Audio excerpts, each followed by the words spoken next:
you know, MC stood for Master of Ceremonies. You were the person who was in charge of introducing the next act. And, you know, you get MCs in the comedy scene who they're the compere, the people who, you know, keep the crowd warm in the middle and then introduce the next act and stuff like that. So it's an extension of that. And like you mentioned, when it moves on to, you know, you're talking about North London in more recent times when you've got grime and stuff like that and drill and all these kind of genres where MCing went from potentially, I guess, from garage and you know, grime and hip hop and stuff like that. That's when MCing went from a more hype thing to lyrics, and you know, you've seen success from like garage artists getting into the charts and stuff, like, you know, all these kind of acts who are starting to get like chart success by putting actual songs together rather than just like hyping up over the beats. So yeah, it's a kind of interesting transition, and I almost went full circle when I started doing my Destructive Tendencies project. I started getting back in the microphone more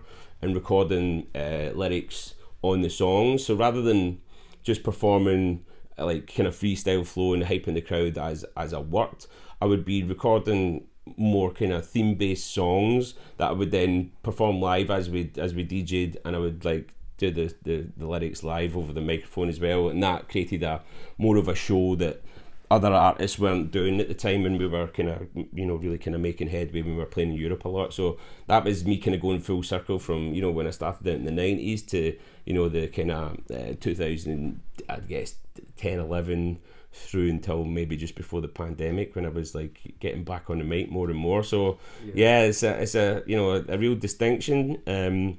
And as we get to these days, like now, you know, there's even, I guess, less MCs in terms of the circles that I move in.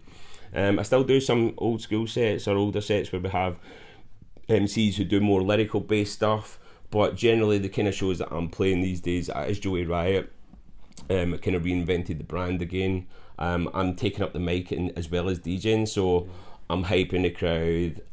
I'm not doing lyric based stuff like I used to, but I'm just kind of taking control. Those lulls that happen are just the egging the crowd on when they need it. You just need that little kick up in energy. All those years of doing it has given me that kind of base that I know when to say the right thing and when to shut the hell up. That's an important thing for MCs. Sometimes you need to know when to